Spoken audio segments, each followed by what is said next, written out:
2 weeks, I noticed all these positive changes in my horse. My horses were responsive, respectful, stopping, turning. I had a brand new horse. But then after about 3 weeks, I noticed that my horses were getting kind of jumpy and spooky and reactive. So one day, we didn't have a barn, we were poor, we just had a tree. And I'd tie my horse up to the tree, and I just throw my saddle on the horse's back. Well, when I lifted the saddle up to throw the saddle on his back, I was a lot smaller and the horse was big, so I had to work like a son of a bitch to get it up there. When I threw this saddle on him, this horse pulled back and broke the halter and lead rope and ran off down through the pasture. And I thought, well, that's odd. I've tied this son of a bitch up forever and done this, and he's never pulled back once. But about 2 or 3 days later, it was raining. And my mother walked out there to give me a raincoat or a slicker. And as she reached up with that yellow plastic raincoat and I took it, the horse panicked and bolted and went sideways. And I had to drop the raincoat because the horse is bolting. And I'd done this 1,000 times, picked up this raincoat off a fence or a gate or somebody, and the horse never spooked. About a week later, I lived right near the beach in Cairns, Queensland, Australia. And to get to the beach, we used to ride our horses on the beach. We used to have to cross this 4-lane highway. So you had to go down to a certain kind of bridge and then cross the highway. Well, as I'm riding down beside this 4-lane highway, a boat came down, and on the back of the boat, there was a plastic tarp that had come loose, and it was flapping in the air. And my horse saw that and turned and bolted, and I couldn't stop him.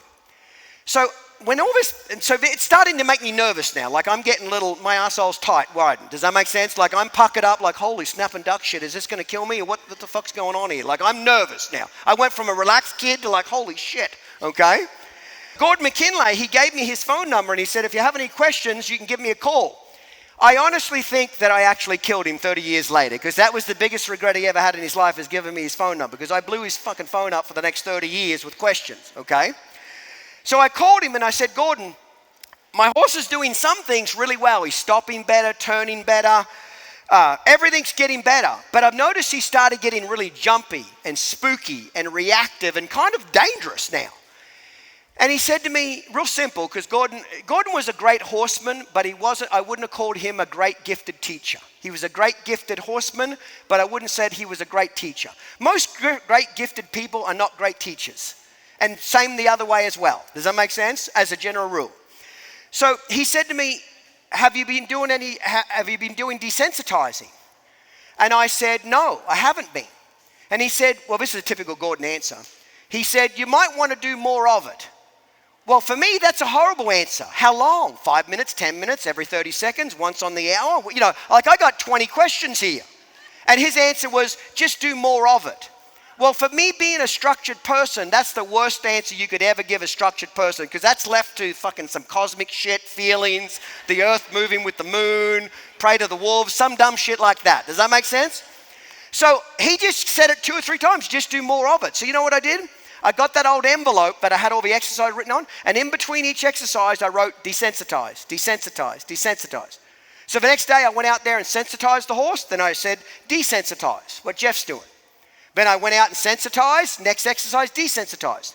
Within 3 days, all the jumpy, spooky behavior had disappeared. All of it's gone. So not only was my horse respectful, paying attention and obedient, but all the fear and goofiness and crazy shit just stopped, okay? So you might say, well, Clinton, did he not show you the desensitizing at the clinic? Why didn't you do it? No, he showed me. But I was 13 years old. When you're a 13-year-old boy, you don't want to do this stuff. This is boring as hell. You want to do the running, the galloping, the fast shit. You want to do action stuff. You don't want to sit around like brushing a horse like girls do and shit like that. You know what I mean? You want the action. So I skipped over it because I just thought it was just dumb shit, okay? Well, I had to learn the hard way. You must balance the horse out. The other way too. A lot of people get their hands on baby foals and do a great job of desensitizing them, but they do a piss poor job of what? Moving their feet, sensitizing them and getting them respectful.